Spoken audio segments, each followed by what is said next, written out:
All right, so Ace. You're All right, so you were saying earlier it's been a while since you had a all black New York fitted. Oh, But you yes. notice there's no sticker on mine. I peeped that. For That is a throwback fitted then. yes, no, it's not. So for all my kings and queens out there, two things I feel like nobody has told you. Okay. One, take the fucking sticker off your hat. If you don't want to, that is okay. But it's time. It's okay. Yeah? Are we there now? We are there. And two, this for the kings out there. Okay. I don't know who told you this, but it needs to fucking stop. You don't have to bring all those groceries in one trip. Now, do I do that?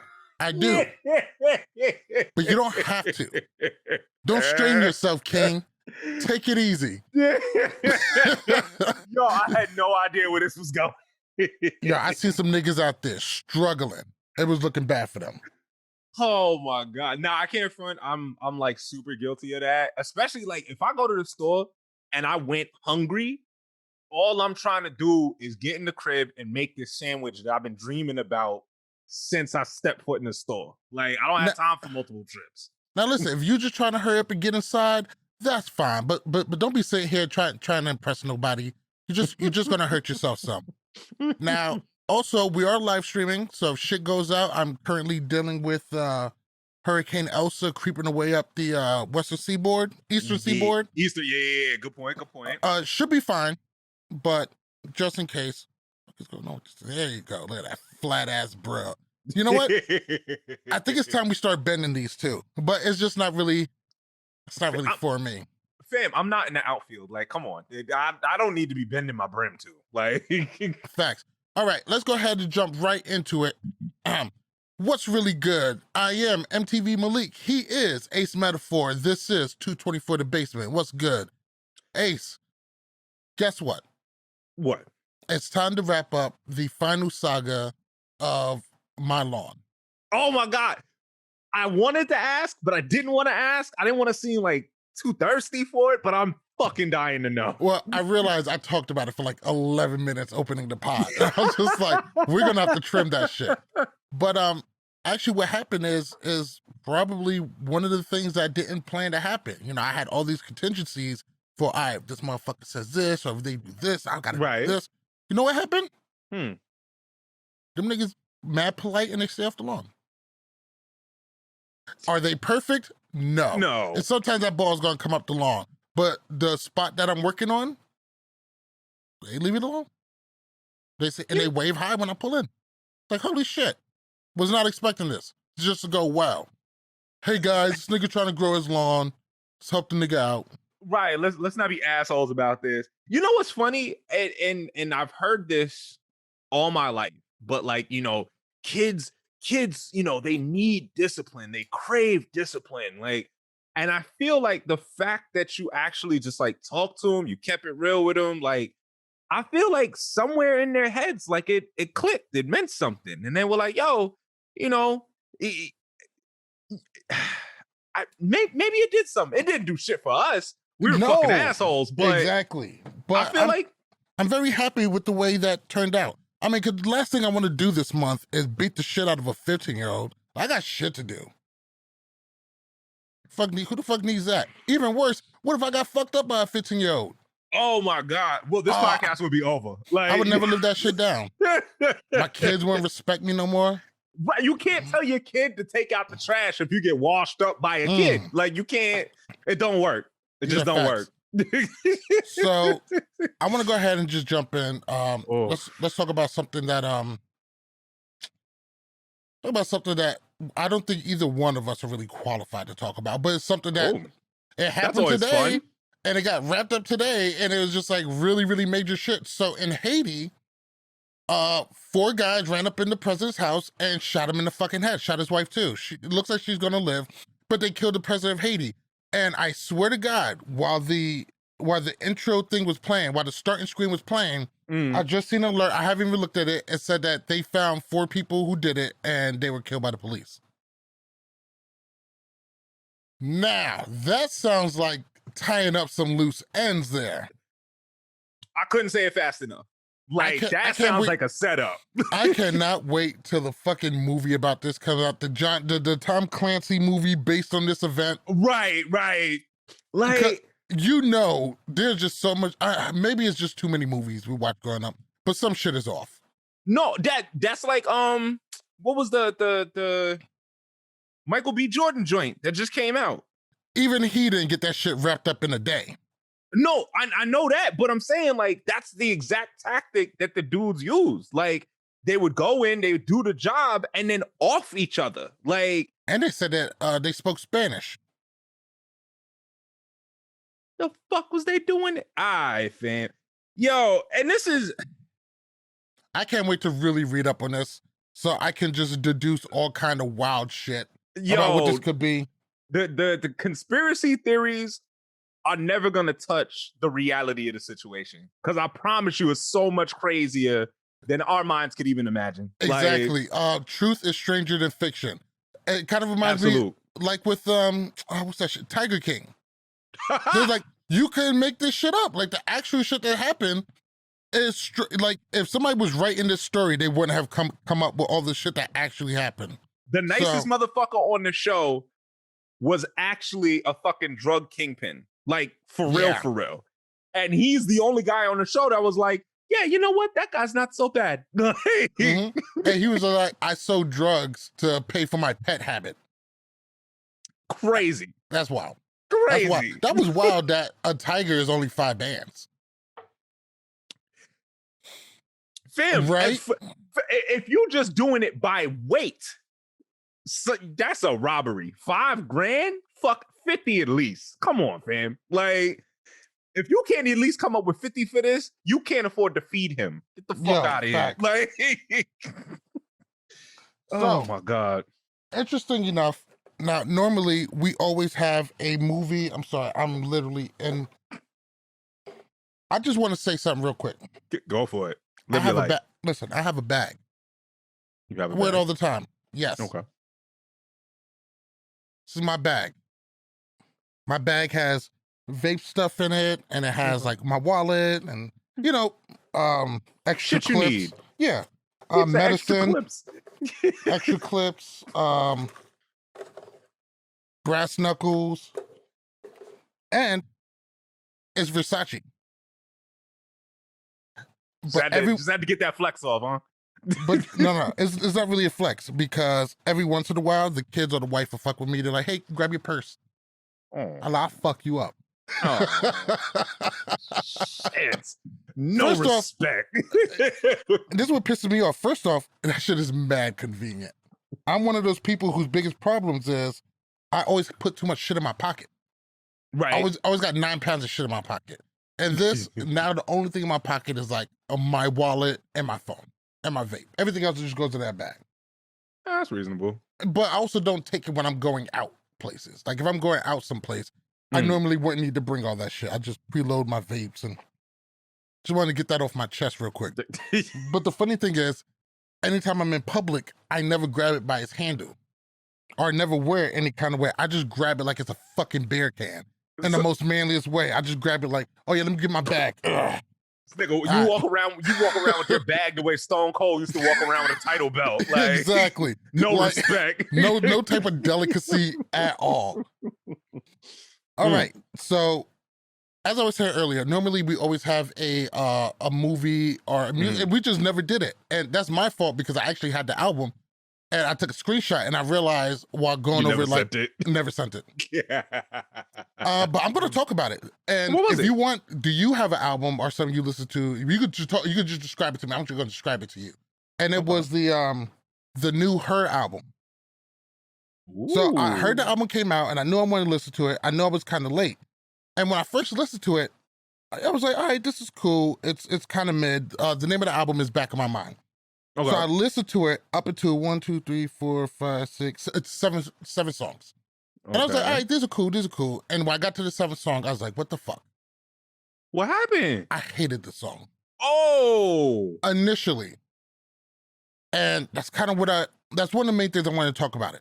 Because I listened to the song and it was her, and she sampled Closer. You ever heard that song by a singer named Guapale, Closer to My Dreams? They play it at every single Black graduation ever. Yeah. I've only been to like one.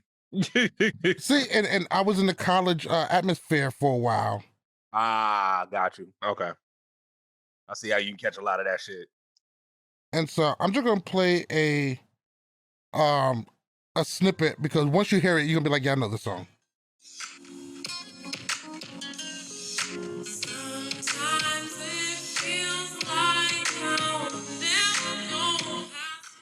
Okay. Yeah. Okay. Yeah. We've all heard this song. I love that song, even though it's really the only song I really know how to do. And she did her version of it, and I fucking hated it. Yikes. And I turned the whole album off. And then I started thinking, I was like, well, why do I hate it? Do I hate it because I love the original so much? Do I feel like it wasn't a good version of it? And then I sat on it for a couple of days. I couldn't figure out, because I was like, I hate it. And I was like, she can sing. The beat was tight. People sampled major songs before. Why don't I like this? Why don't I like it? And then, you know what happened? I listened to it on the ride home today. I was like, yo, it's not nearly as bad as I thought it was. To listen to it the third time, I was like, this song is a good song. And then it was followed up by like 3 other songs right afterward that was all amazing. So I'm about 11 tracks into this album. It looks like it has like 18 something tracks. And the album is fucking hidden. But I can't figure out why I didn't like the song initially and why I liked it a little while later. Like, it's been fucking with me a little bit. I think, honestly, at least I can say from my perspective, as I get older, getting out of my own way when it comes to new shit or, you know, new artists, you know, sampling older music and stuff like that, especially if it's something I know, something I have a, you know, a connection to already, I'm walking in the door uneasy. So it's like, it's I don't know. Maybe it's just age. You know what I'm saying? Like, and it takes you a little bit to kind of like listen to it on its own merit before you can just be like, nah, this shit is dope. Let me. And like, I try, because some artists I just don't like, but I always try to say, give everybody a fair shake. Because music is subjective as fuck. And there's stuff that I hated back then that I love now, shit that I loved back then that I hate now. Right. One of the things is, I woke up one day and I was like, man, I'm going to listen to some rock that I used to listen in high school. I put on fucking Limp Bizkit. And I was like, what the fuck were we doing listening to this? Like, this shit's trash. I'm not here just trying to dump on Limp Bizkit, but if I had to choose between Limp Bizkit and Nickelback right now, Nickelback would win. So bad. So bad. Set yourself up for internet failure. Like, nah, I don't care. I don't care what nobody says. That's how I feel. That's how I mean, feel. If I had to choose between How You Remind Me and All About the Nookie, yeah, it's Nickelback. Let me ask you, do you have any songs or a band or something you loved back in the day that you just cannot stand now? And it can't be something like Pokemon, like something you outgrew. But who outgrew Pokemon? I was just using it as an example. Honestly, I don't think there's anything that I outright hate. I think my perspective on it has just changed. And I would say, honestly, not music, but I could say like watching TV shows. I went back and I rewatched all of Boy Meets World. Maybe 3-4 years ago. Cory Matthews is a piece of shit. Like, watching it as a kid, I was like, oh yeah, you know, I can totally relate to this fucking curly-haired white kid in the suburbs. How, whatever, don't know. But going back and looking at it, it's not that I hate the show. I mean, it's still a dope-ass show, but just my perspective, it's a completely different fucking lens. You know, it's funny you say that, because one of my favorite Facebook video series is based on something like that. It's called Zach Morris's Trash. And the guy goes back, watches old episodes of Saved by the Bell, and kind of like Cinema Sins, just breaks up all the way that Zach Morris is really a piece of shit. And it's fucking hilarious. Was a scumbag. Like, he was, though. He's like, let's talk about the time Zach Morris drugged streets and tried to get some pussy. I mean, this is fucking hilarious. Fucking hilarious. Oh my God. Yo. Zach Morris was bussing. But you know what? When we were 9, 10, 11, 12, 13, shit like that was busting. Now that we look at it, we're just like, man, if this motherfucker did this shit to my kid, I would beat the shit out of a high schooler. I'm always dangerously close to punching a high schooler. I don't know why. Yeah, first of all, we need to talk about the way you live your life. Second of all, yo, Clueless Vino, my man Stick nailed it. He said, yo, the way y'all feel about Cory and Zach are trash is how I feel about Pam from The Office. Let's talk about this for a hot one. Okay, because so I'm not super big on The Office. I didn't get all through it. I maybe four and a half seasons in. I do like Jim and Pam. You know, I hope they stick together. Right.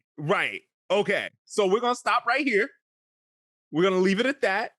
I don't know. I don't really have any plans to finish it though. Fuck Pam. Like she kind of sucks. What's wrong with Pam? Well, okay.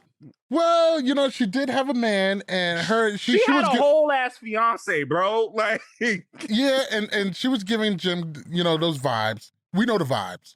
Damn, she had the work husband basically, and then spun that into some other bullshit. Like, come on, yo, I love it. I love the whole will they, won't they thing, but bruh, she was foul as shit. It's definitely been something that worked, and I don't play that work husband shit. You got a work husband, you gotta have a work funeral. Fuck out of here. I'm playing none of that shit. Work husband. Oh my God, I'm just trying to picture me telling Monet that I got a work wife, and I'm trying to figure out which eye she stabs me in.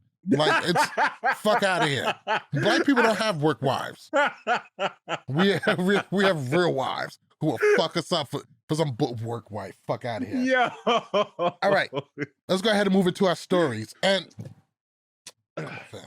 where to even start? Oh, there's just so much bullshit. I'm just gonna start at the top. All right, go for it. What do we got for? Oh, Lil Uzi and St. John. Yeah, it's raining out there. Lil Uzi and St. John get into a fight. So apparently St. John is having a dinner or something, or some kind of work-related meeting with Lil Uzi's ex. Do we know her name? Who gives a fuck? Could we start with who St. John is? I don't. St. John, Roses. Roses. He did the song Roses. It's incredibly popular, and it has 950,000 remixes. No, for real. Remember when Mariah Carey did Honey and she had a remix with? That's what Roses is nowadays. Interesting. Okay. So, yeah, I played the one with Future. You're gonna recognize it.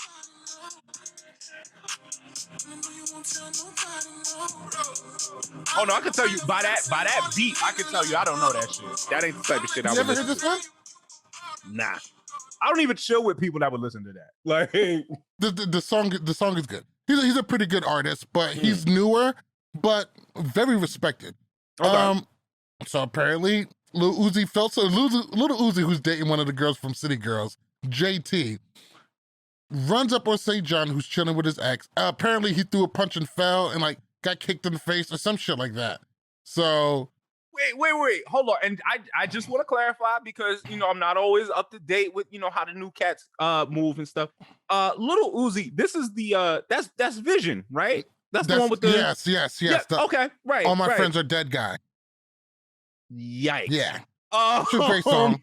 So my man tried to run up and phase shifted through the punch to the ground. Dope. Okay. So here goes with the story. He said, Lil Uzi allegedly approached St. John for hanging out with his ex. He tried to punch him, but missed and fell. Then after his gun fell out of his pocket, he flashed it, struck the girl, hopped in his Escalade, and left. She's plans on making a police report later. Oh yeah, I absolutely press charges. Fuck that. Fuck that. First of all, if you're in another relationship, why are you mad somebody with your ex? Because I don't care. I don't give a fuck what my exes are doing right now. I'm damn sure not running up on nobody for it. Like, I'm actually cool with most of mine. I just hope they're doing okay and living a full and happy life. Yeah, like, what kind of fuck shit is this? Like, you gonna run, and then to hit her, you gonna hit her. Why? But I bet you. Let this motherfucker go to jail. It's gonna be, oh, free Uzi. Oh, why they do this to another black man? Oh, blah, blah, blah. Yo, get him the fuck out of here, fam. Like, first off, why did your gun fall out? What did you bring the gun for? You couldn't even land a punch. You was gonna shoot somebody? Like, yo, for all of the shit that is happening with rappers and guns, you wouldn't think just to leave that fucking bitch at home. And the sad part is that's about where all of my when you do something like that, I don't really have a lot of empathy for what happens to you afterwards. If you got to go do a year, because you know what, you know better. You're in a car full of niggas. One of them can't hold the gun. 2, why are you putting yourself in this situation? Stay your ass at home. You could have Snapchatted from inside the car down the block. It's just, and I hate it because it's really, a lot of times it's my people who get caught with some dumb bullshit like this that's completely avoidable. And it's just more sad shit. I mean, and you struck the female, so what kind of empathy what kind of empathy are you expecting to receive? You have to get him the complete fuck out of here. Like, this is unacceptable. We not 100% unacceptable. It's just bullshit. Yeah, like, yo, get this fucking clown out of here, fam. Like, well, good. I'm glad we feel the same way. Yeah, fuck him. That's how I feel. Now, strongly. Moving on, and this is something that I think we should have got to last week, but we kind of missed. And did we discuss Sha'Carri Richardson? We did not. And boy, do the developments keep coming on this shit. Oh my God. So why don't you bring it in? Okay, so long story less long, you have a situation where this young woman just shatters fucking race records, right? Everybody's like, yo, she's a lock for the Olympics. She's a beast. And then they're like, yeah, nah, she blew some trees. She can't go.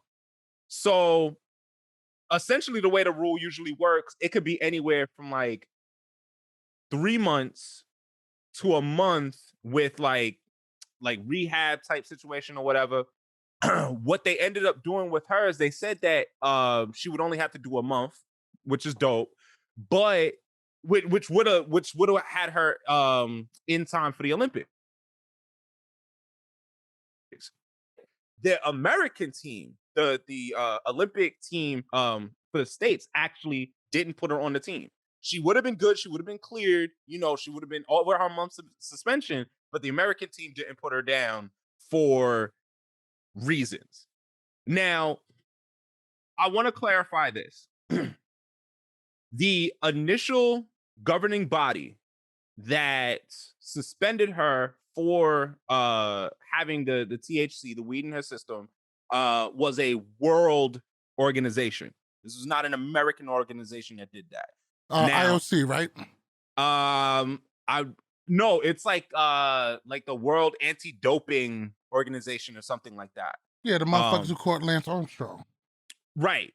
So now, in America, yes, weed is getting rapidly legalized everywhere. Virginia, we on that shit. I'm about to get these edibles popping. The NFL and the NBA don't even test for it anymore. Right. In America. Now, it needs to also be understood that the rest of the world, not quite on that wave. So it's like we have to understand that the way the rules work when you're dealing with a worldwide organization like that, they're going to be different from where you come from. And I see a lot of people talking about this and they're like, yo, that's bullshit, blah, blah, blah. Why is she getting suspended for this? It's legal everywhere. It's not. Now, the real issue is once the suspension was set at just a month and she would have been cleared and ready for the Olympics, the fact that the American Olympic organization didn't put her on the team, there's your bullshit right there.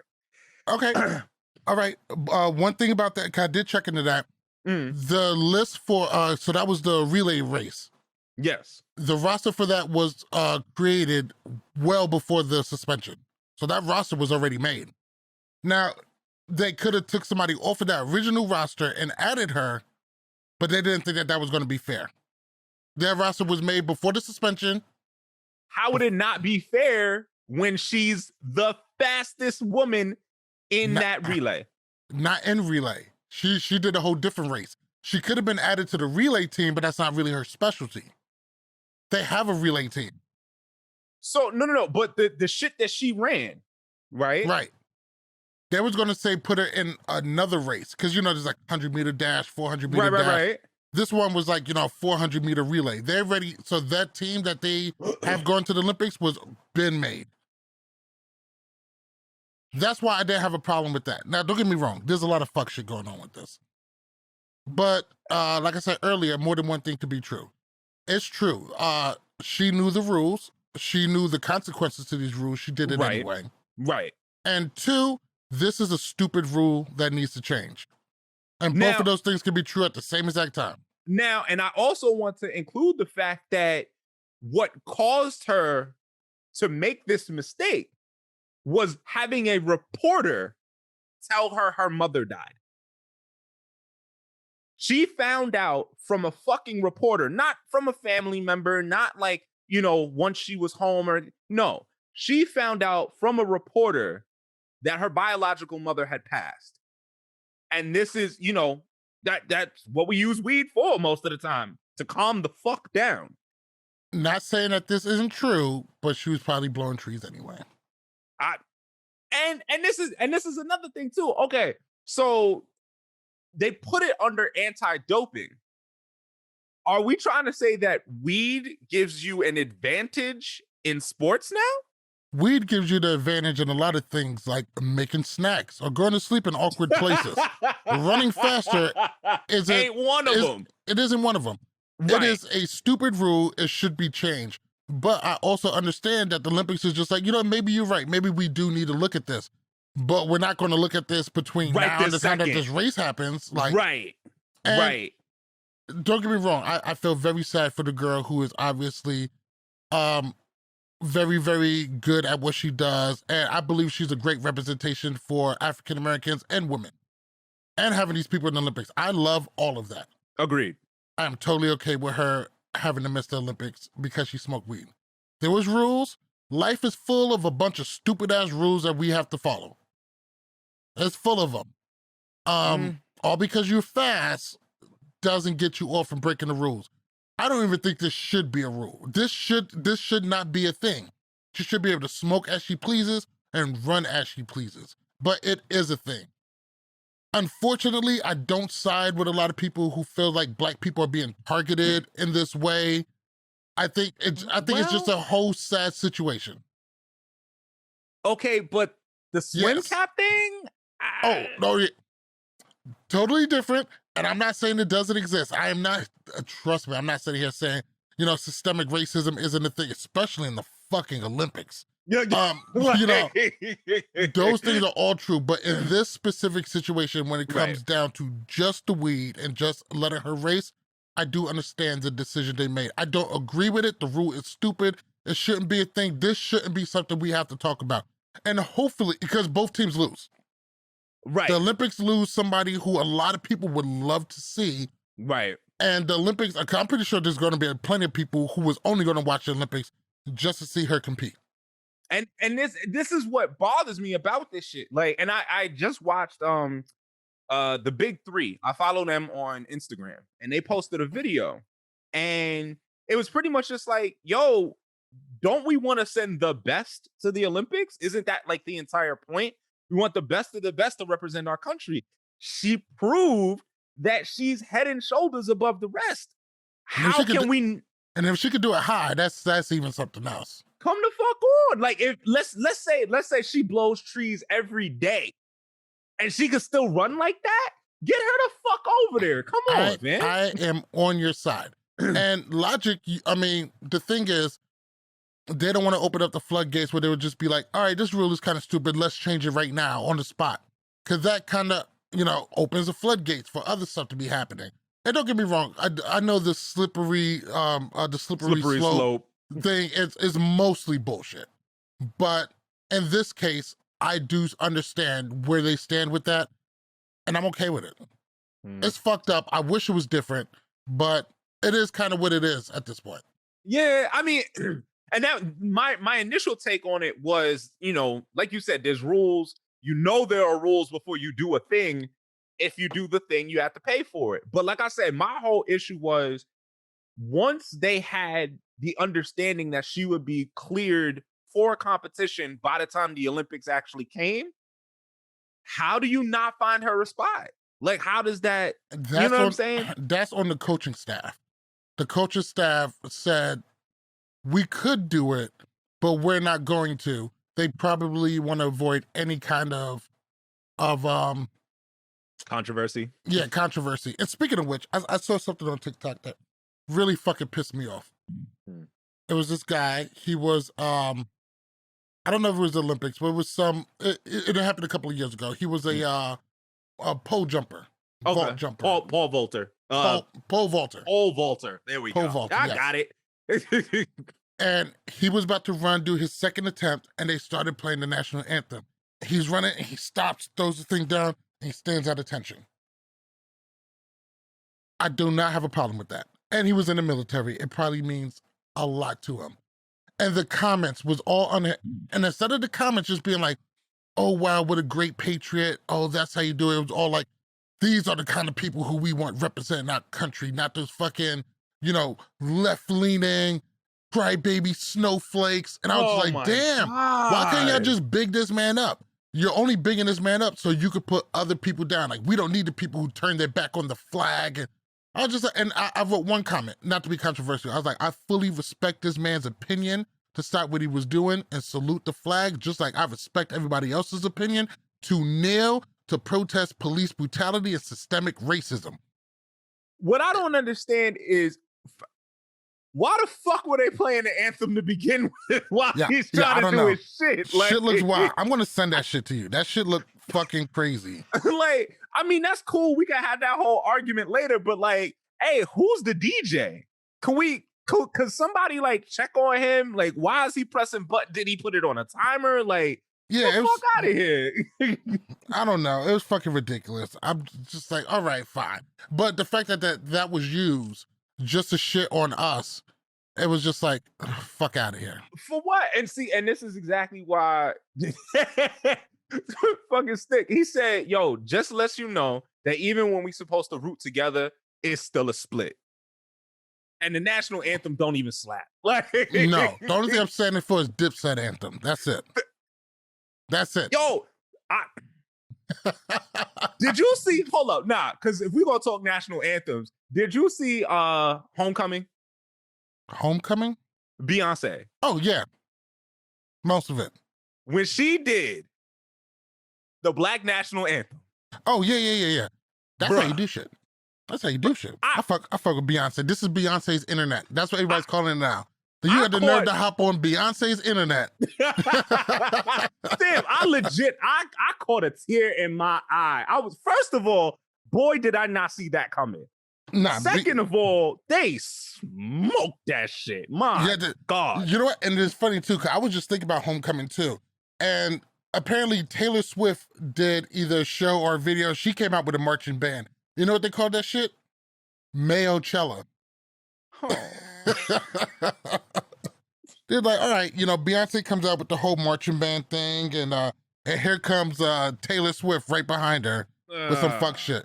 Let's go ahead and move on. Jesus, Joseph and Mary. Go for it. I love this one because I actually pay $4 a month to get the New York Times Digital because I actually respect real journalism. I have such a high respect for journalism, and it is dying. But things like the Washington Post and the New York Times, I like the Guardian, but the Guardian is definitely cool for world news too. But yes, they're held to a much higher standard. Now, this one, I got this in, and I really loved it. And the story was about somebody who always had mixed feelings on. That's Rachel Nichols. Apparently, Rachel Nichols was talking to an associate of Rich Paul, like LeBron's agent. Okay. She got caught on a hot mic. She was having a conversation with him. Yikes. And they were recorded. And basically she said one of her co-workers pretty much only got the job as being a sideline reporter on NBA Countdown because of ESPN's like abysmal record and lack of diversity. So she was the diversity hire. Yeah, yikes. Pretty much. And said that Maria Taylor is the name of the sportscaster, is really only there because ESPN had to do more to get you know, because they felt all this pressure to have more diversity. Now, I love that. I love that for a lot of reasons. One, Rachel Nichols never really sat right with me. Ooh. Just a little off. I think she's a fine reporter and all that shit, but just a little off. Apparently, who is the guy that was on the Lakers? I've been talking a whole lot of shit lately. Kwame Brown. He said some shit about like Rachel Nichols being, a gatekeeper speaking on black men. And then all this comes out and people are pissed. Maria Taylor's contract is up in about 3 weeks.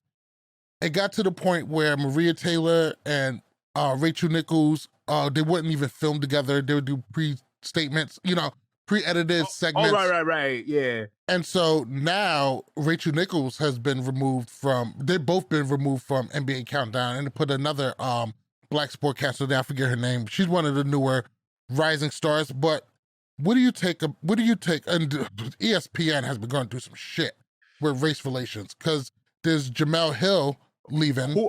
Who, if I'm not mistaken, is launching her own podcast network? Yeah, I know she had a podcast. I was on Spotify for a while.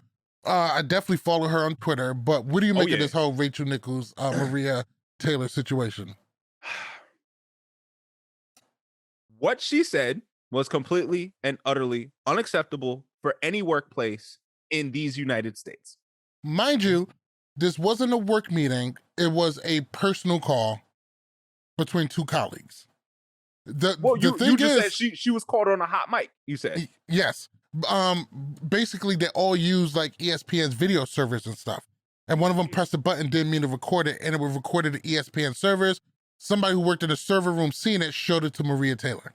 So what you're saying is, using company software, she made this statement. Yep. That's fucking stupid. Second of all, and this to me, there's two sides to this, and they might be two sides of the same coin. I don't know. Whatever. I'm gonna say what I gotta say. One, whatever happened to just saying shit at home? Whatever happened to just saying shit to your friends? Like, if I got if I got a hot take or some shit like that, probably not gonna say it in public. Like, and it's not. It's not always about, you too scared, you not being real, this, that, and the third, but some shit don't have place in public. No, and I want to follow up on that. You're 100% right. She thought, she was talking like she was in the comfort of her home. She was talking with a friend, and that's what she thought it was. Clueless Vino says, again, multiple things can be true. ESPN does have a bad track record. However, Rachel Nichols made it a point to bring up the diverse point and let that camera slip out. Absolutely right. The thing about this that hits the closest to me is that this is exactly what we think white people talk like about us when we're not around. And Rachel Nichols has been somebody who has supposed to have been an ally, supposed to have been fighting for us. She's supposed to have been on our side. And she could talk all this, Black Lives Matter and diversity and, I've seen this from a woman's point of view. You can talk all that shit you want. But when it's all said and done, when the cameras ain't on you, we now see what you are really like. That's my favorite part. And this is another thing too. Like, okay, so talking about it from a woman's point of view, to me, that's one of the saddest things about this, because women in sports, in all facets of sports, are always held to a different standard, always to the side, always outsiders. And this is how you treat another woman in the same field? Like, you gonna let color divide you? What kind of bullshit is that? Like y'all don't have very similar struggles. And clearly now you can see that it's worse to be the black woman in this situation, because even your fellow fucking coworker is gonna shit on you on her first fucking opportunity. Like, yeah, absolutely. What the fuck? It's exactly, they hop on camera. They're our allies and our friends there, but when it's all around, it's we're the diversity hire. Right. And then this is the other side of it too. If that's how you feel, stand by that shit. If Facts. she really feels that way, then I want to hear her receipts. I want to hear her talk about it. I want her to be like, yo, I've been in a meeting with this dude, and they said straight up, yo, we only hired her because of XYZ, blah, blah, blah. Fucking stand by your shit. If you're gonna be a piece of shit, be a fucking piece of shit. Don't hit me with the, yo, I didn't mean it like that. Yo, you know I'm an ally. You know I'm down for the, nah. Here's the funny thing is, the only person who was, ESPN, in internal meetings said, yeah, we're going to rectify this. And the only person to actually get punished for this whole thing is a person who worked in the video room who showed Maria Taylor. Who got... Now, doesn't that say a lot? Yeah, got a week... Who's black, got a week suspension, and then less desirable task. Now, before we move on, my favorite fucking coon of the year had to jump in. That's fat fucking Jason Whitlock. I just read the entire story. I can't find what Rachel Nichols said that was offensive. Someone please point it out to me. Also, revealing her private conversation with Adam Mendelsohn is a gross violation of her privacy. The New York Times has Deadspin standards. Sad. Jason Whitlock is now on the Blaze. You fat fuck. Where Jason Whitlock is right where he deserves to be. He is... I cannot... Everything about... If Jason Whitlock supports you, then you know that you're on the wrong side of things. It literally looked like you got so mad your brain locked up. Like, it looked like you couldn't even deal with how pissed off you were about the situation. Like, he will defend these white people faster than these white people will defend themselves. That's who he is. He's a fucking sellout, Uncle Tom, super Uncle cool Ruckus motherfucker. God, he makes Uncle Ruckus look like Huey Newton. Fuck out of here. Shit. Jason Whitlock, all he does is searches the far corners of the internet to find black people he could tear down to appease his white supporters. That's who he is. And he loves to play it off like he's a man of God and not that political. There's a reason why he's on Dead Kick or whatever, Outkick, and now he's on The Blaze, a fucking right-wing... What are these things? Like, just super heavy right-wing publications where they're the only people who will support him. ESPN won't touch him with a 10-foot fucking pole. Fox, FS1 booted him at the first opportunity. He even got booted from Outkick, which is like the fucking... What is the name of that super right-wing paper? I forget. But they're all... I don't know. Yeah, they're all in the same brushstroke. Fuck him. Yeah, fuck him. Plain and simple. Like, fuck everything he stands on. Fuck that guy. God, what a fucking asshole. You know what he could have did? No, he could have just shut the fuck up. How many times have I had to say this? You could just shut the fuck up forever. Speaking of people who should just shut the fuck up, you was telling me that Stephen Dorff needs to shut the fuck up. Why does he need to shut the fuck up?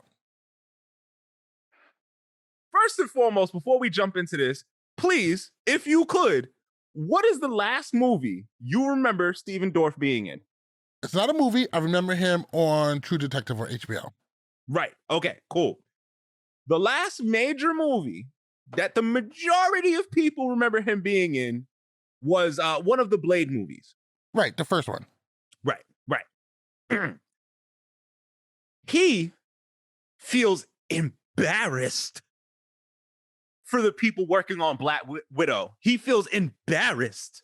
Why? For Scarlett Johansson, for working on such a low-level production, for working on something that looks like such garbage.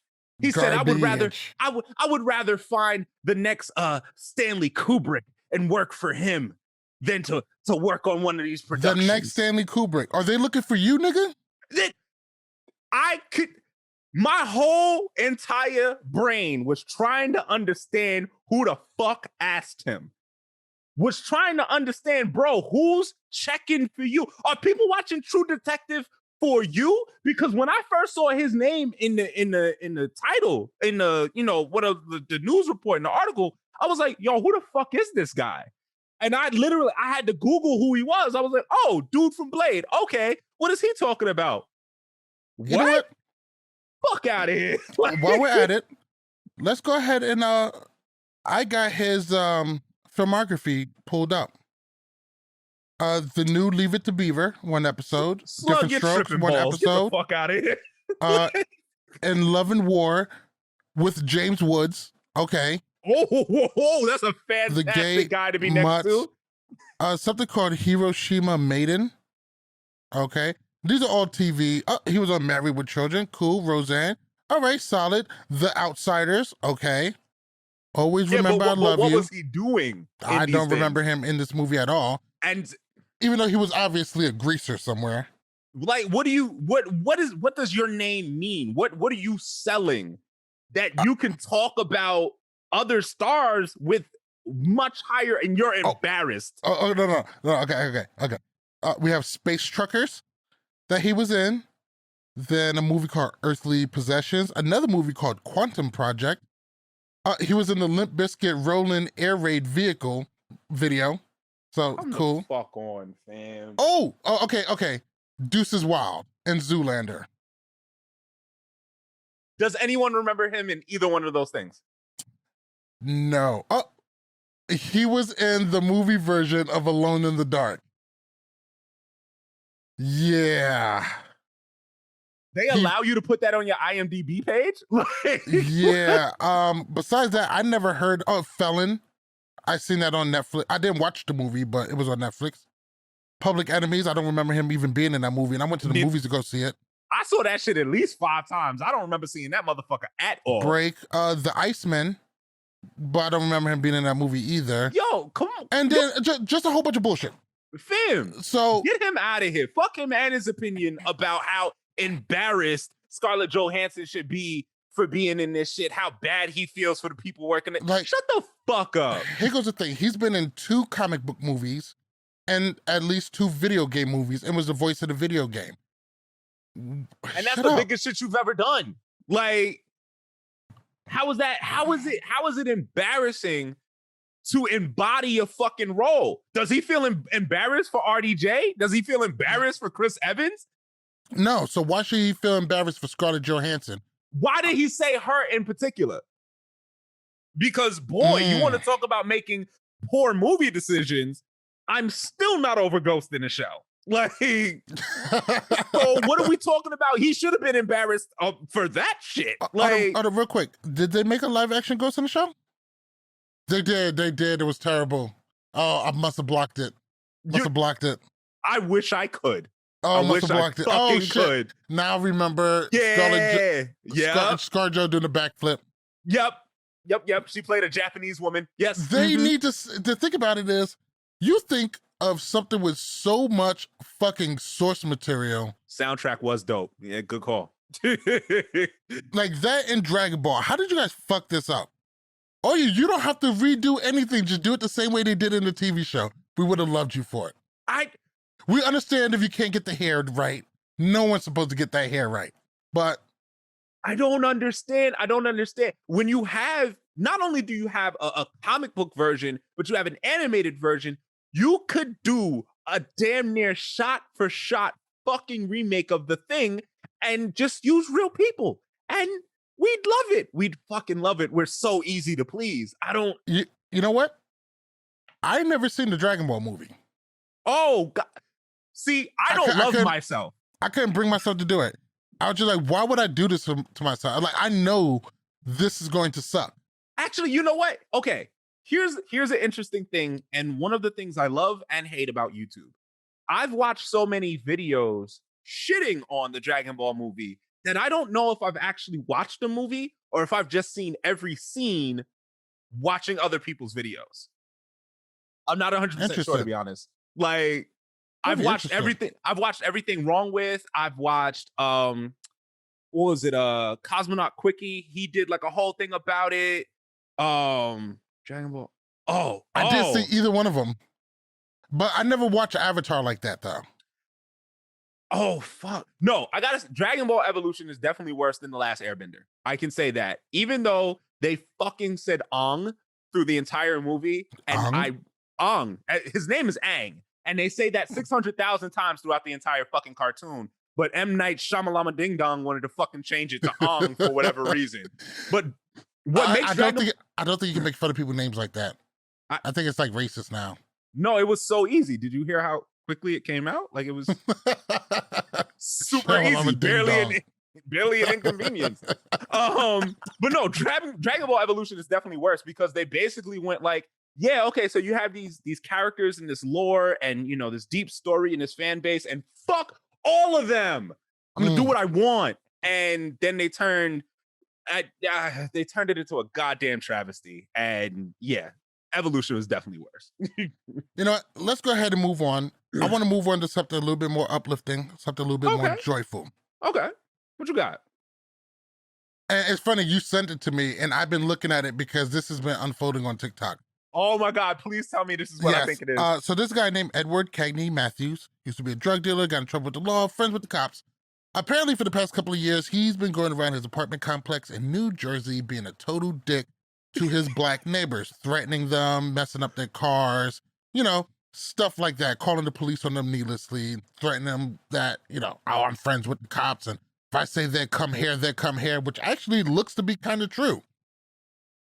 After calling one of his black neighbors a monkey and the N-word, monkey niggas. Monkey niggas. Mm-hmm. He looked into the camera, said, my name is Edward Cagney. Was it? Edward Cagney Matthews. Said, my name is Edward Cagney Matthews. I live at 3602 Gramercy Way, Mount Laurel Township, New Jersey, 08054. He gave out his full shit. And then said, pull up. Come see me. Niggas heard him. Niggas pulled up. They were in his front yard yelling, bring him out, bring him out. He was trapped inside of his home. Hundreds of people showed up. Hundreds of people showed up. And he called the cops. And they came and they protected him. And then they escorted him out of his house. And he was getting shit thrown at him, so was the police. He got smacked with the Black Lives Matter flag, which I just thought was the greatest thing to do in the world. You got all of these Trump insurrectionists, Republicans, call them what they are, Republicans, right, beating a cop with the American flag, and then now you got black people beating a racist with the Black Lives Matter flag. Flags is gonna be the new weapons. I can see it now. You know, Negan should have had that on The Walking Dead, just a flag wrapped in barbed wire. Beat the shit out of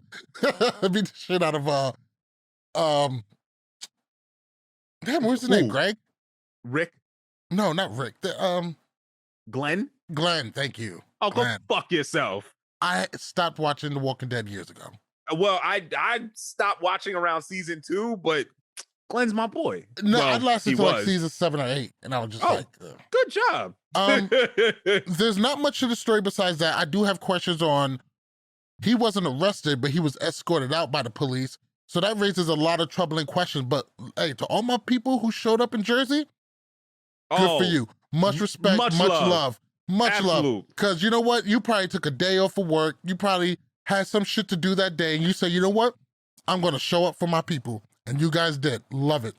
Yo. Love it. And what if I'm not mistaken, I wish I could find it. If I can, I'll definitely make a post on my IG or something like that about it. But if I'm not mistaken, he did get arrested. In the video, he's essentially just admitting to crimes that he's committed. I don't think anybody's seen any charges filed yet. Okay. They did take him out, but from what I hear is that he was just escorted out because it was too dangerous for him to be there. And don't get me wrong, I'm not one to really like, you know, say, rah, more violence, but burn that nigga shit down. I mean, burn it down. The only reson I would say don't do that is because it's a townhouse and it's gonna burn everything. Man, sacrifices got to be made. Ain't that windy in Jersey? But no, let me stop. I say that in jest. Don't burn that shit down. Right. But I mean, do feel free to go into his home and fuck it up. Fuck up his home, his castle. Okay, so Slug said he was arrested. Like, and I'm gonna find that fucking info because my homeboy told me from what I know of, I haven't seen it yet. But gotta hope he was arrested. Right. Gotta hope his house is burned down. Dude, he was on the video basically like, oh yeah, you know what happened to the last dude? Yeah, yo, I heard you broke his glass. Nah, we shot it out with a shotgun, and then we smashed his girlfriend, and he's admitting to crimes on the fucking video. Like, I don't understand how somebody didn't just beat his ass from jump. And this, you just said that you're not one to advocate violence, and I understand that. No, some people need their ass whooped. Some people just need one. There would be facing several charges. Say good, nice, good. Fuck him. I hope so, because he was talking big shit about how he knows all the cops, he's cool with all the cops, and I'm glad they're not out there protecting him, because that would just be the worst look. All these people showed up, and they didn't really get out of hand. Like they just showed up. Do you know what kind of restraint that is? I would have been there like mentality. Like I would have been there like, guys, we need to get the fuck out of hand. We need to get out of hand a lot. Let's burn something. Don't bring me to your protest. I will escalate shit. And this is the thing. Like, you have a guy like that, and he's hiding behind the police. I know the cops. I'll call the cops. Blah blah blah. But what he fails to understand is those people have jobs and lives and families. And they're not gonna fucking throw them away for yo bitch ass. Nope. If you do it on the sly, that's one thing. But you gonna stand here in front of the camera like you untouchable? Nah, fam, you gotta get got for that. And you know he did it to himself. Exactly. Running his fucking mouth. And no sympathy or empathy for him or the people who love him. No. He's a piece of shit that went unchecked for way too long. The fact that this is just a culmination of years of shit that he's done. But you know what? He threw down the gauntlet. We fucking answered. I love it. Love it. You called us out. We showed up. Now what? Like there was a dude pulled up with a t-shirt on, ready to go. And let me see. He said, "You invite, we pull up. Now what?" And the first thing was the first fucking question was, yo, how you get t-shirts made already? And then the response to that was, if you knew all the shit that's been going on in this area over the last few years, you would know why we already had this t-shirt on deck. This is not the first time some shit like this has had to happen. And they probably seen this day coming a mile away. Yep. Just on it. Black entrepreneurs, yo. All right. Couple of other things we got to touch on before it's time to skate. All right. So today was the first I heard of this. Okay, it's two things. Two things I want to get to. And both of them are just completely ridiculous. Who greenlit this fucking Kurt Warner movie? Come on, man. With Shazam playing Kurt Warner. Who said I'm sorry, Kurt Warner is the guy? Who? Let me tell you something. Kurt Warner? The Kurt Warner movie. American Underdog. I thought you said, wait. Who greenlit this shit? Zachary. Wait, he's playing Kurt Warner? Did you not see this? Yes. Oh, that's hilarious. The trailer's not out. Yeah, and the girl from True Blood is playing the wife, Anna Paquin, Rogue. And let me tell you something, the way they did Rogue in those X-Men movies, Jesus fucking Christ. He made one of the baddest bitches in comics fucking annoying. and that's the easiest way to put it. Annoying. And I love Anna Paquin. I think she's a great actress. She's a really great actress. And but you made her suck. Yeah, good job. Well done. That's why you lost the license. Kurt Warner's getting a movie. I'm with it. I'm with the shits. Like, come on, him winning that Super Bowl with the Rams, like. I was watching the behind the scenes, and he said something that did stick with me. He said a lot of people came up to me and said that my story is a made for Hollywood story. And he does kind of have a point. We all know the story. He was working in the grocery store, pretty much walked in, started playing for arena football, and I'm going to the NFL, won a Super Bowl, and actually had a really good NFL career. Come on, fam. Okay, does Kurt Warner has a Hall of Fame career? No. I just don't think he has enough in each stat. No, but the thing is just, we just want the story of that Super Bowl. That's it. That's all we want. Like, we don't, and because imagine if you had to do, I don't know, the Joe Montana story. He's in the Hall of Fame. Kurt Warner? Yep. Why? Oh shit, slug tight. He said, I can't get in a kidder movie, but Kurt fucking Warner is getting a movie? I mean, No, okay. Remember when Keanu Reeves was supposed to play in the Akira movie? Okay, but after what happened with Dragon Ball Evolution, The Last Airbender, like, do you really want the West to touch Akira? You need the right person to do it, though. Bro, I'm still sweating bullets over this Cowboy Bebop movie. Like, I'm nervous as fuck, man. I feel like I'm gonna be let down so bad. Oh yeah, I'm prepared. I don't want to. I want to be thoroughly surprised. I want to be entertained. I want a live action Cowboy Bebop movie to be everything we will hope it to be. Everything we will want it to be. I hope for that. Right. The casting is looking good right now, but bruh, Hollywood has let me down. History has taught us that they may not get it. I mean, you see what they did to Death Note. That was like 2 years ago. Oh my God. They said, you know what it was? It was visual rape. That's what it was. I don't use that word lightly. The Bebop Netflix series is a make or break with our subscription in the household. Yo. Thank God I have T-Mobile and it's free. God, I like how we just totally just was like, fuck Kurt Warner. Let's talk about anime. No.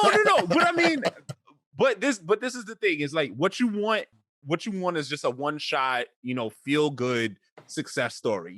A guy who wasn't supposed to make it, who wasn't supposed to win, who does. He does have a great story.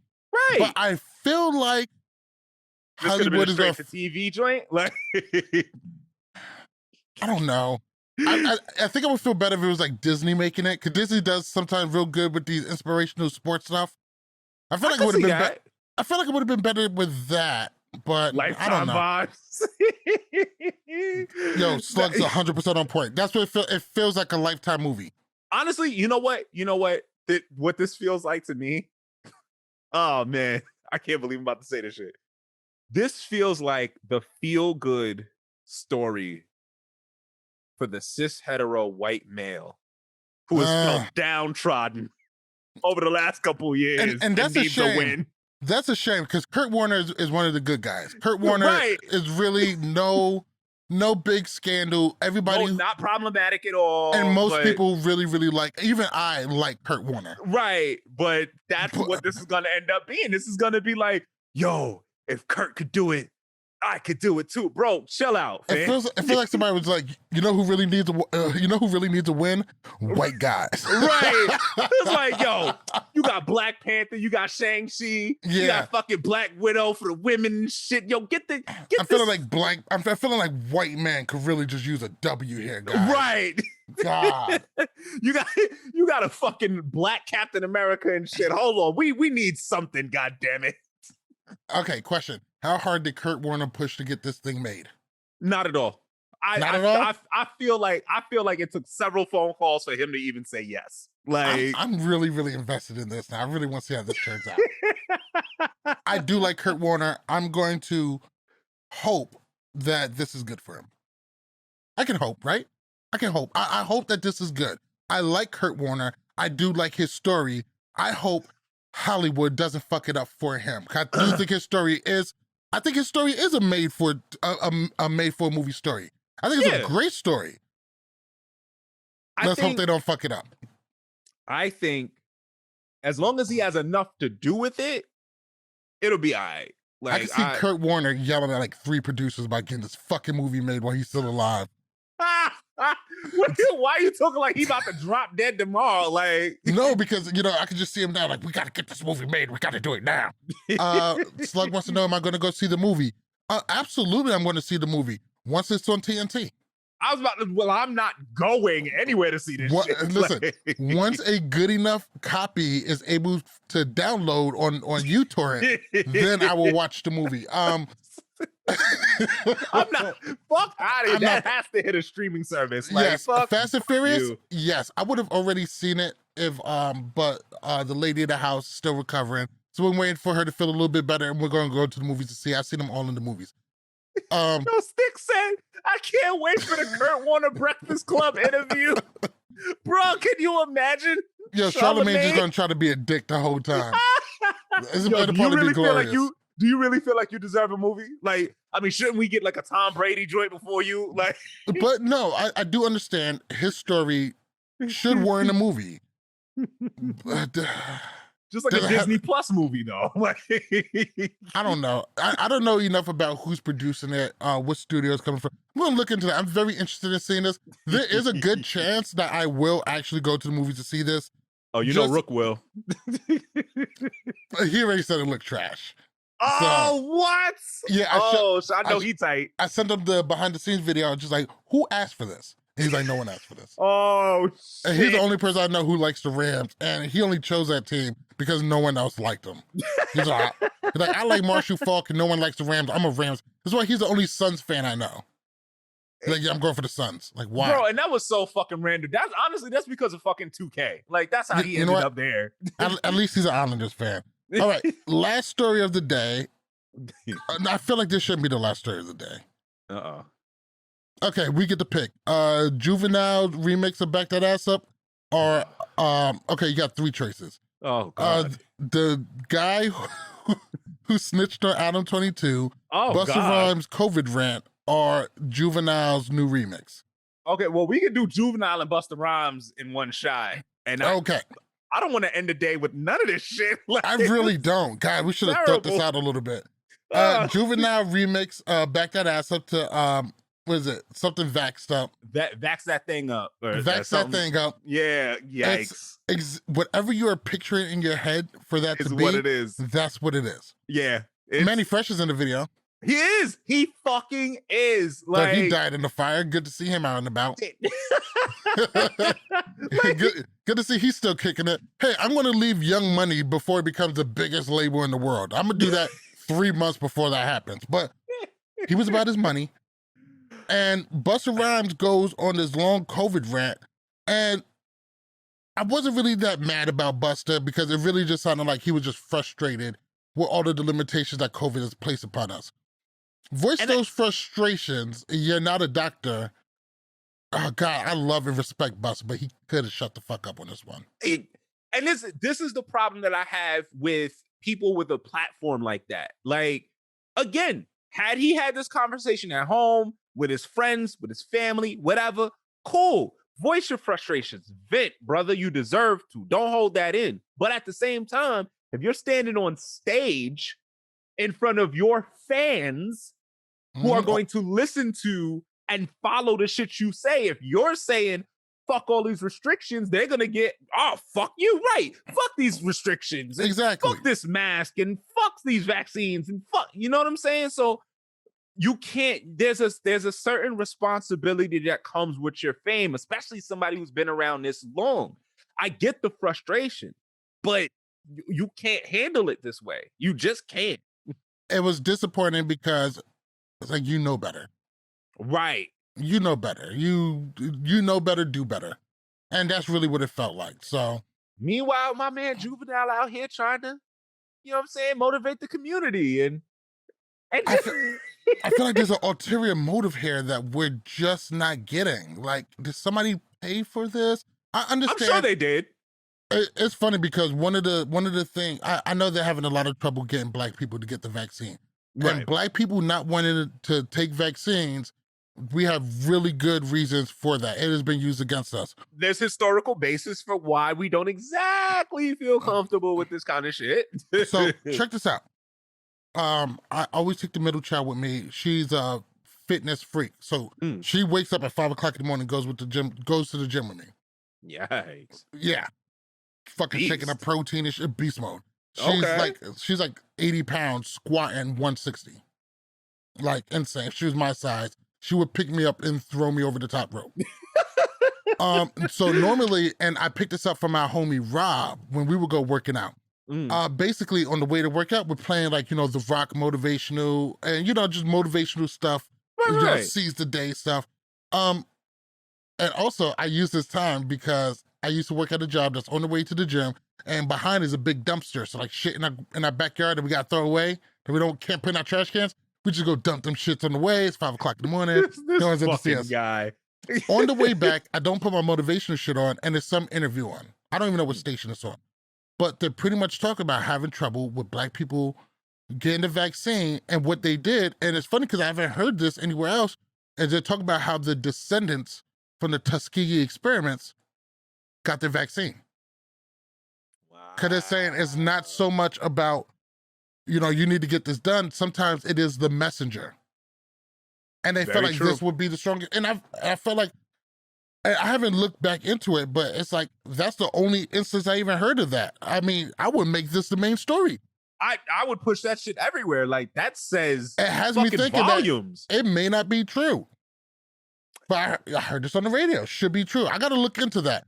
But if that's true, and if the descendants of the Tuskegee experiments were some of the first people to sign up for this vaccine, I feel like that'd be a really good thing to get Black people to take it. I understand. Trust me, I do. But I do think that the government have enough safeguards and stuff. I know. Have enough safeguards and stuff in place where something like that should not be able to happen again. And honestly, like, I think it's very telling that you saw so many white people from the hills, from Calabasas and stuff like that, going to the hood, jumping in line to get the vaccines that the Black people weren't going to get. And now that says a lot. And now what's going on is they have a whole bunch of vaccines and not enough people to take them. You keep hearing about vaccines having to get thrown out, or you know, the everything's a lot lower than it should be. So hopefully everybody can get vaxxed. It looks like we're slowly getting back to normal, but a lot of people are still going to be in danger. And a lot of those people are going to be people who put themselves into danger because the vaccine is not readily available for whoever the fuck wants it. Right. So before we get out of here, I did read a story from the New York Times. We could talk about this next week. And it's about Joe Rogan, too big to cancel. It's a good article. I'm not done with it yet. But something was said in there, and I just wanted your reflection upon this statement. Basically, it's a Joe Rogan quote, and it had me laughing all day. It said, aspire to be the person you pretend to be when you're trying to get laid. And that really just hit me like here. I mean, I know in our earlier years, you know, you met Rachel. When did you guys meet? When I was, it's like very early, right? 20. Yeah, when I was 20 years old. So we've been together for 15 years. That's wow. That's why. Who the fuck could tolerate me that long, right? And I respect that.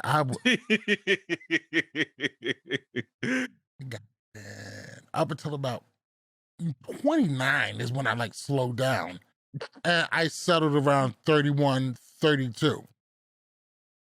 And man, I guess you're not the right person really speaking about this, because, you know, had to throw in the face for, you know, when you're courting and when you're talking to females and stuff, and how you act a certain way. Guess it's not something you can really relate to that much, huh? Let me tell you how much I can't relate to not being myself. One of the first times I had her over to my apartment, she was staying over the night, and I can't sleep in silence. Just, it's impossible for me. So I would hate that so much. Yeah. Oh, well, there you go. Can't stay at my crib. So I put my laptop on, and I had a playlist of music from video games and anime. Like romantic music? No. Not romantic music. So like the real folk blues is playing from Cowboy Bebop. No, that's dope. That's super smooth shit right there. Aerith's theme from Final Fantasy VII is playing. Like, shit like this is just going. I fall asleep in like 5 minutes. She's like, oh, this is happening. Oh, this is just what you do. Okay, I guess I'll try to go to sleep. Like, bro, if this was any other woman on the face of the planet, forget it. I'm never seeing her again. But like, that's just me. That was just authentically me. I'm that dude, and 15 years later, it still works. I mean, granted, I don't do that, but I can't picture ever doing some shit like that. See, I was smooth to the point where I had a whole bunch of, there's this place that sold DVDs, like you get 5 DVDs for $20. Oh yeah. And I stacked just this incredible collection of DVDs. And we had something, we called it the Malik date. Come over to my house, I'll make you a steak, make you some food. I will cook because I can cook. Cook really good, make him steak, like, yo, go pick out a movie. And we eat, and that's all I did that for like 6 years. Yo, you know what? I'm not gonna say no names, but I feel like I know a couple cats that had a DVD collection just for the shorties to come over. Like, and it had the home theater too. Oh yeah, utilize that. But that is it's a really sweet story, man.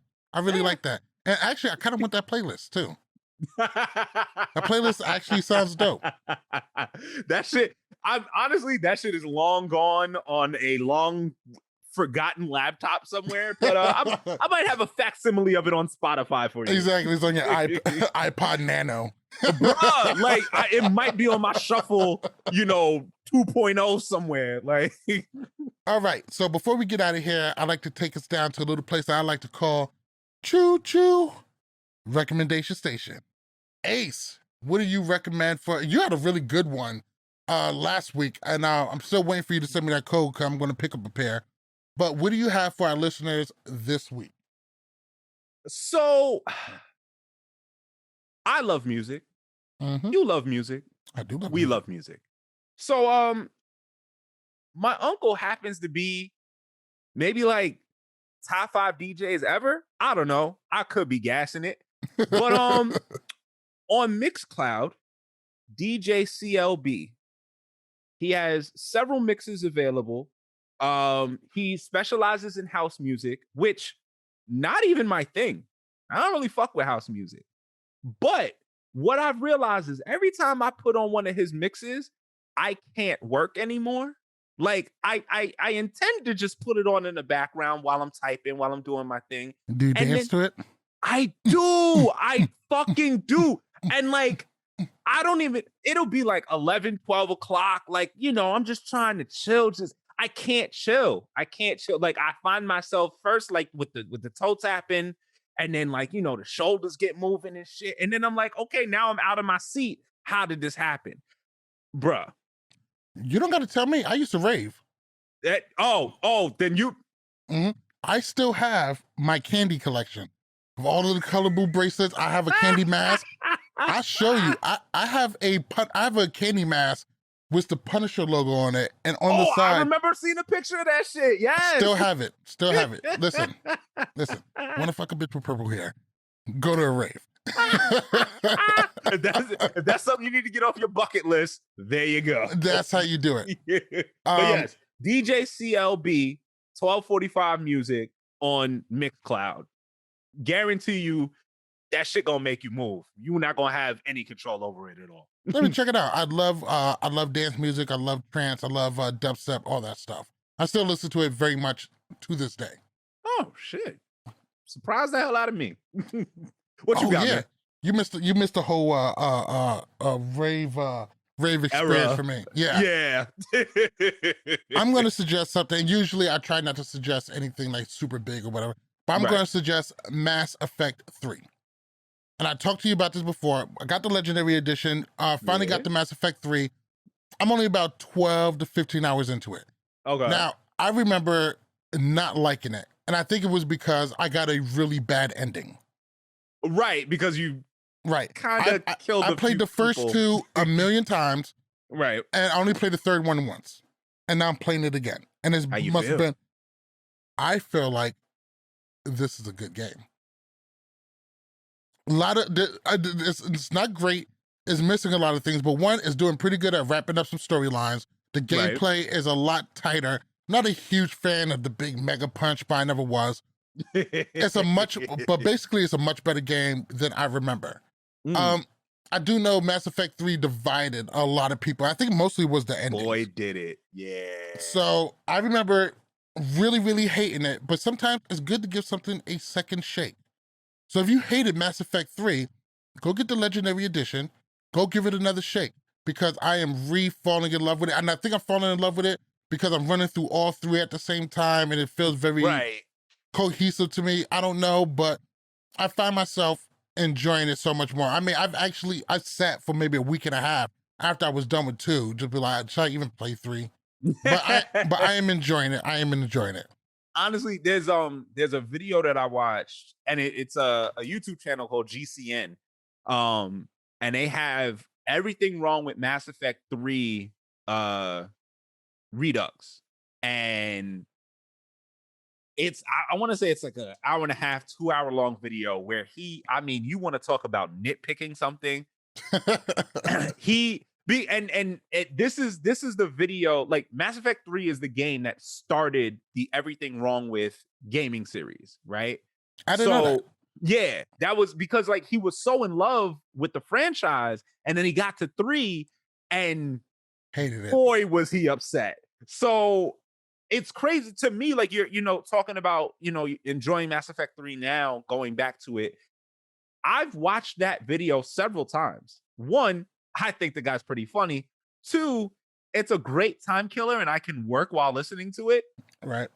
And even for everything that he pointed out, a lot of points that I absolutely agree with, I still fucking I'm fighting the urge to play through the Legendary Edition again.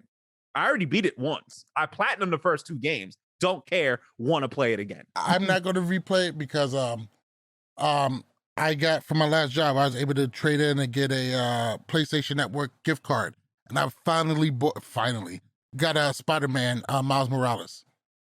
And so I was this close to jumping into it in between 2 and 3. I'm like, dude, just knock out 3 first and then jump into Miles Morales. Right. Yeah, see, I can't play Miles Morales. I can't play NBA 2K. See, what I figure is until I get a PS5. I figure I can just go and I can play the first Spider-Man again and do New Game Plus and then just go right into Miles Morales. That keep me busy.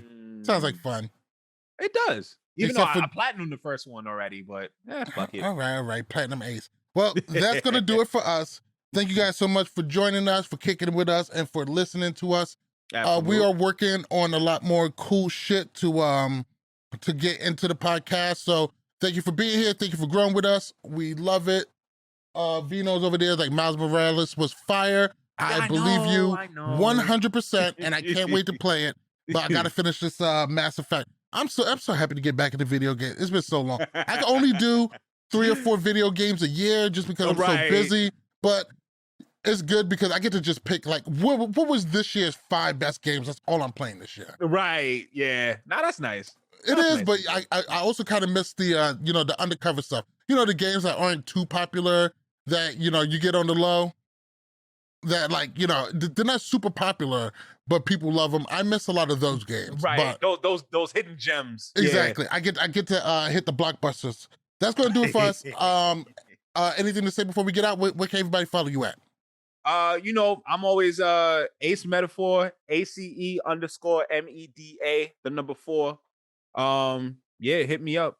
I'm out here, Instagram, Twitter, all that good shit. I'm at Malik_MTV on Instagram and Twitter and anywhere fucking else there is. That's going to do it for us. Once again, I am MTV Malik. He is Ace Metaphor. This is 224 The Basement. Good night. Peace.